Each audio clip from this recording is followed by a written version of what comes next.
So tell me, what is it like being Anamika Anand? I feel very blessed.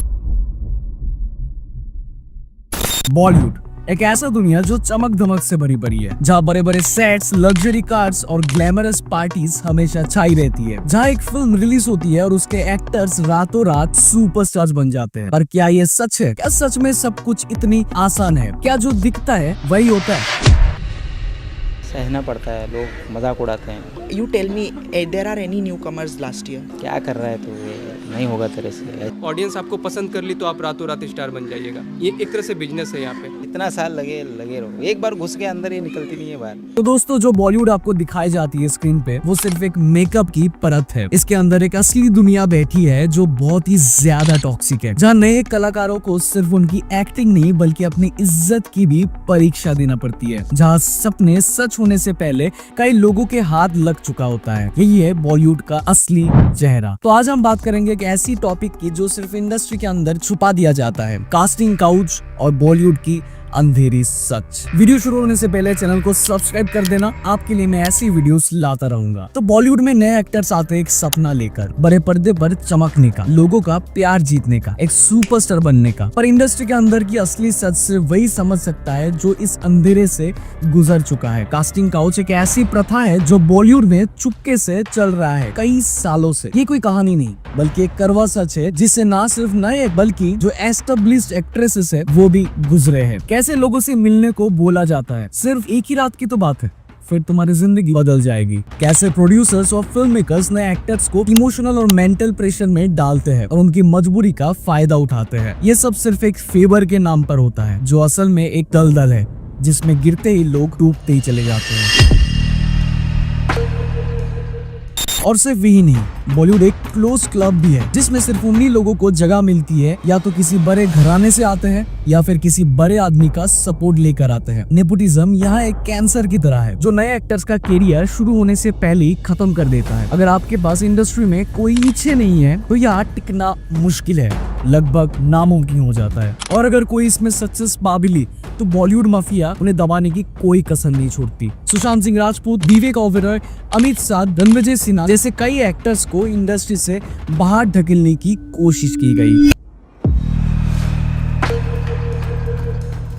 और जो actors ये सब सह नहीं पाते वो डिप्रेशन का शिकार हो जाते हैं। फेम की भूख और फेलियर की डर उन्हें इतना ज्यादा तोड़ देते हैं कि वो ड्रग्स, अल्कोहल और कई बार सुसाइड तक का रास्ता चुनते हैं। ये इंडस्ट्री सिर्फ एक्टिंग टैलेंट नहीं दिखाती, यहाँ सिर्फ पावर और कनेक्शंस का खेल चलता है। पर सवाल ये है, ये सब कब बंद होगा? क्या एक नए एक्टर्स के पास कोई ऑप्शन नहीं है? क्या सिर्फ अंदर के लोग ही बॉलीवुड का हीरो बनेगा?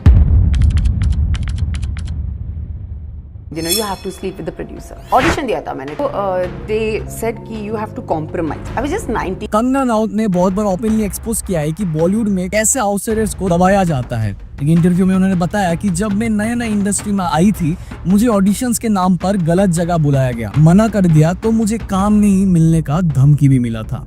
अगर आप बहुत सक्सेसफुल हीरोइन भी हैं, तब भी अगर आपको फिल्म चाहिए तो आपको खुश करना पड़ेगा, या तो डायरेक्टर को या तो हीरो को।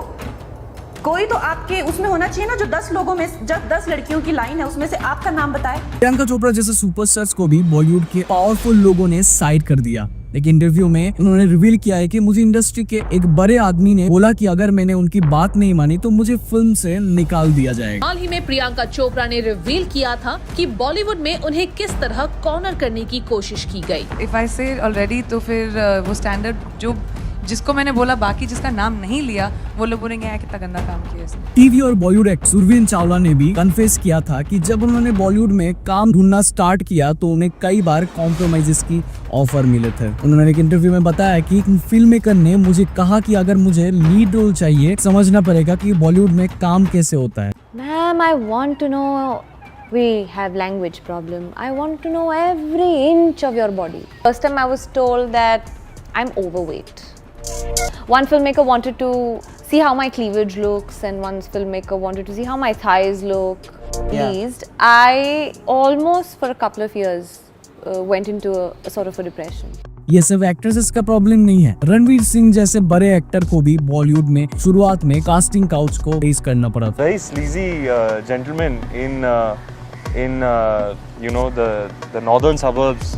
Okay, we won't do anything. Just let me touch it. Kamal hai. He said, okay. I'll only see it. I was like. कई सारे लोग आज भी डर के मारे बात ही नहीं करना चाहता, पर कुछ लोगों ने अपनी आवाज उठाई। कंगना रनावत, राधिका आप्टे, रणवीर सिंह, प्रियंका चोपड़ा जैसे एक्टर्स ने ओपनली बताया कि कैसे उन्हें ये सब फेस करना पड़ा। कोई डायरेक्टर अपनी स्पेशल मीटिंग के लिए बुलाता था तो कोई एडजस्ट करने का प्रेशर डालता था। आज सोशल मीडिया की वजह से चीजें बदल रहा है, लोग अब चुप नहीं रहते, सच सामने आता है। #MeToo मूवमेंट ने इंडस्ट्री के कई बड़े लोगों का चेहरे से पर्दा उठाया है। कई एक्टर्स और फिल्म मेकर्स एक्सपोज हुए, पर क्या ये काफी है? क्या बॉलीवुड अब सच में एक सेफ जगह बन गया है नए एक्टर्स के लिए? कई साल पहले एक इंटरव्यू वायरल हुआ था जहाँ पे शक्ति कपूर ने एक एक्ट्रेस को मिलने पर बुलाया था और उनको कॉम्प्रोमाइज के लिए ऑफर किए थे। वैसे आप क्या सोचते हैं? क्या आपको लगता है कि बॉलीवुड में सच में बदलाव आया है या फिर सब कुछ एक ढोंग है? अपनी राय कमेंट में जरूर बताइएगा। और हाँ, अगर वीडियो पसंद आता है तो एक लाइक कर देना और आपकी उन स्ट्रगलिंग एक्टर दोस्तों के साथ शेयर जरूर कर देना। और ऐसे ही वीडियोस के लिए चैनल को सब्सक्राइब करना मत भूलिए। तो मैं मिलता हूँ आपको अगली वीडियो पे, तब तक फिल्मी रुद्रा साइनिंग ऑफ।